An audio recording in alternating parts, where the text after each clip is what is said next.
Hey, aloha, this is Ashtart, and this is a bit of a different video. In this video, I want to focus. In this video, what I wanted to do was I wanted to start doing pick a card readings also for people in our magical community, specifically Otherkin and Starseeds. And I've worked with both these communities for a long time. I consider myself to be a part of both communities since like the early 2000s, and I have been through all the ups and downs that we've experienced in the communities. And so before I started doing the pick a card readings, I just wanted to do a kind of a base information video, so that if you see like, here's a pick a card reading for Otherkin, it's like, well, what is an Otherkin? Now I did do a what are Otherkin information video a couple of years ago, which is public again on my channel. I had it hidden and I unhid it, so it's public. It's very cringeworthy to me. Maybe you will still enjoy it. I'm obviously not very good at being on camera at that point, so enjoy or laugh or whatever.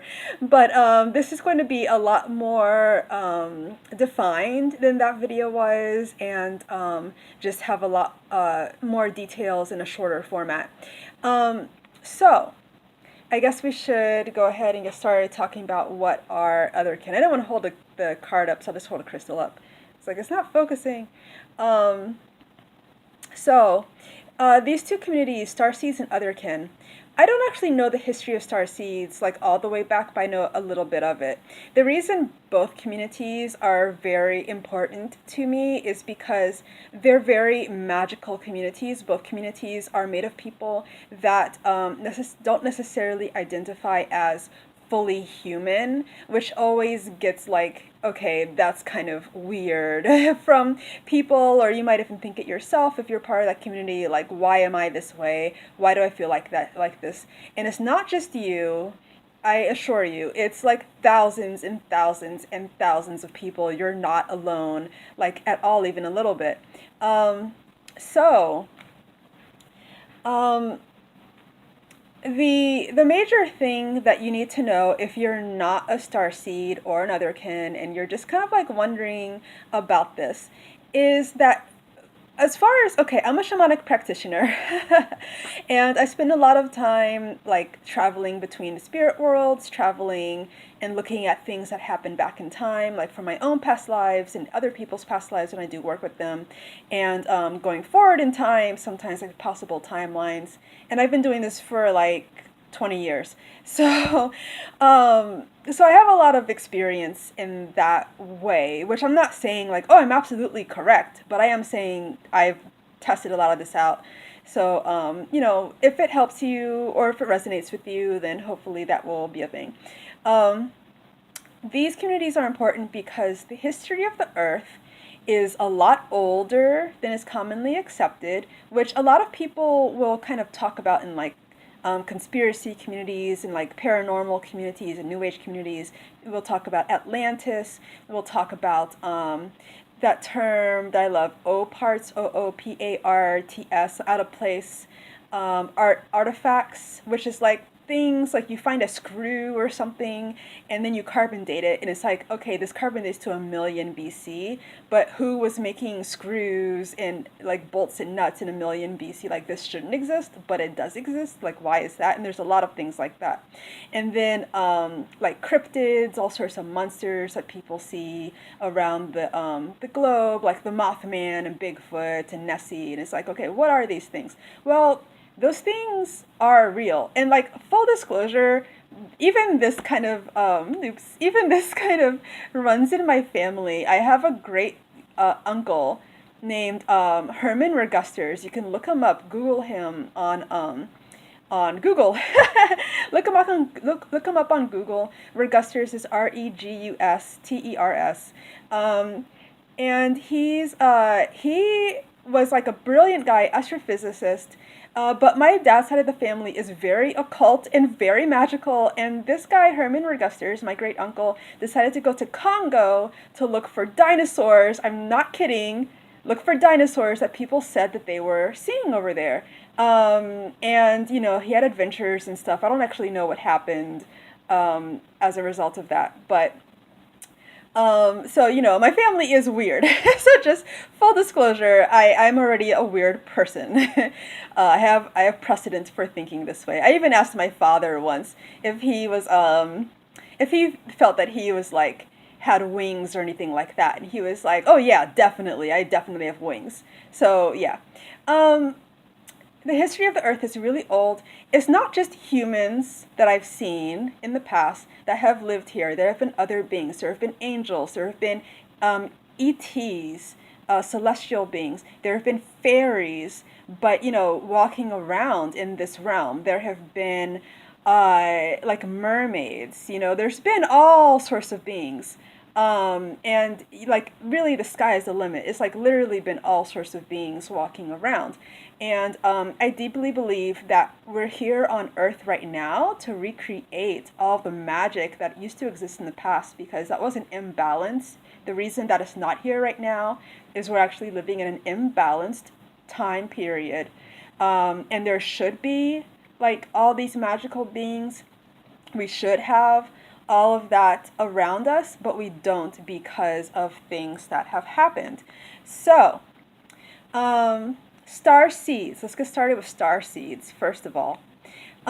Star seeds, the definition of star seeds, well, I first came across it in the late 90s, early 2000s. There was a really famous quiz by now, but it was really new at the time. It was called the Starseed Quiz. And it's like this long list of all these questions, like 100 questions, and you've probably taken it if you're a starseed. And then it was on a brown background, and then this person was like, they had this big project. I don't think they ever finished it, which is kind of, you know, we do that in the new age community. We start things and don't finish them, but this person started this big project. He's like, he wanted to connect all the star seeds and tell them all their secret powers and everything they could do.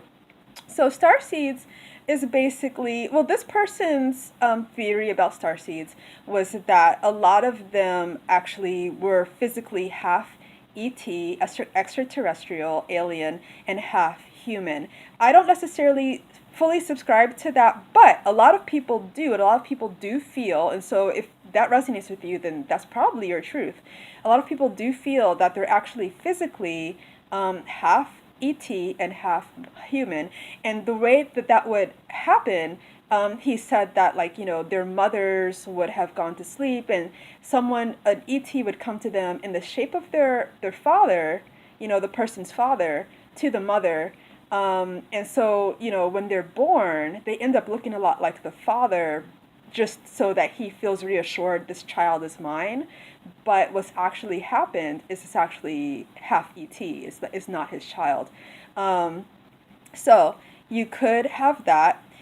You could have your soul origin, which is more what I subscribe to. Your soul origin could be originally very strongly from another planet. Now, a lot of us, you know, that identify as human, that don't identify as fully human, a lot of us have lived in other worlds. So that doesn't necessarily mean you're a starseed just because you remember other worlds. You're a starseed if all of that is very dominant in you. If you feel very dominant that I am not from here, I am from another planet, I am in this body, I don't know why I'm in this body, but I have all this knowledge. And so if you're like a Pleiadian, if you're an Andromedan, if you're an Arcturian, etc., etc., etc., you're a starseed. Syrian, and so on. These are all star seeds. Okay, so otherkin. Otherkin people are super magical, and they come in a lot of different varieties. So let's get started with these things I have on the left that I just pulled. So angels. We have our non-fallen angels, and we have our fallen angels. And yes, there are people in human bodies that have angelic souls, angelic spirits. And I've worked really closely with a lot of them, and, you know, they have full recall of heaven, full recall of being an angel on earth, and all sorts of amazing things. It's really interesting to talk to these people. I don't identify as an angel myself, but it's just an amazing experience to talk with incarnated angels and learn their stories. So, you could be an incarnated, like, non-fallen angel who came to Earth in a human body. You could be a fallen angel as well that is in Earth in a human body. We have all sorts of nature spirits here, and that's kind of my alignment. I'm very fae. I'm very, like, fairy-ish. And I had a lot of fairies actually when I lived in Hawaii. I had a lot of fairies come to me to tell me I was one of them, and they would not let up until I realized this. So not only fae, but also elves. Like Tolkien style elves, like tall and elegant and graceful and very beautiful. And all sorts of other like magical folks, dryads and nymphs and mermaids, right?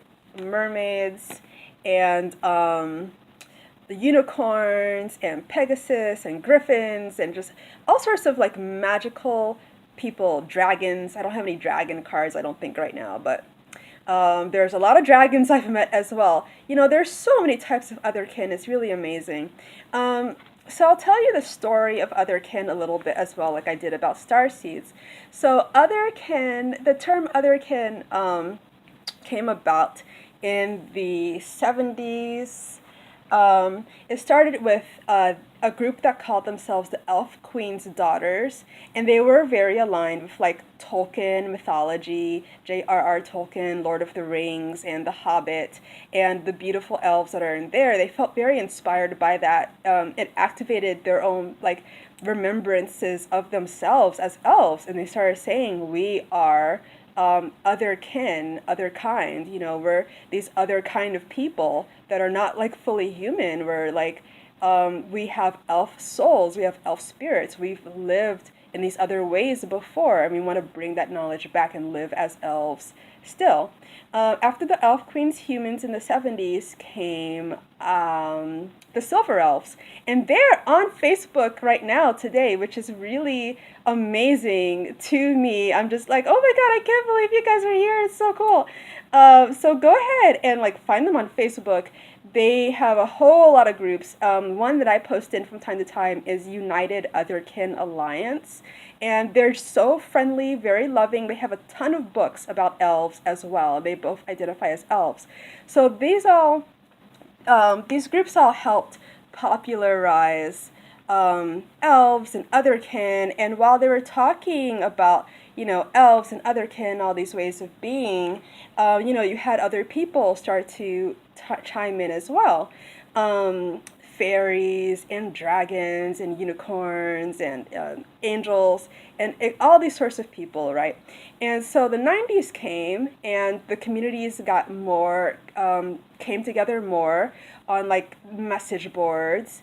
And so we have a lot of famous message boards like otherkin.net and just all sorts of great otherkin groups that used to be on the net. A lot of them were taken down because there was a lot of animosity that happened in the late 2000s from like troll groups. I remember it very well because it was a really sad time when troll groups were really like trying to dismantle the otherkin community, and they succeeded a lot, and so a lot of us got really scattered, but thousands of us came forward, and that's just the ones that came forward. I was a moderator for a while on a group called Shadow of the Fallen, which is where I met a lot of the angelic people, and they were all fallen angels, it turned out, and I was not a fallen angel, but I resonated really strong with them because I had a lot of past lives with them. So that's my otherkin video and starseed video, and I will start doing pick a card readings for these two groups, and I hope to talk to you guys more about all of this, and I hope that my pick a card readings will help you out in the future. Okay, I'll talk to you later. Bye.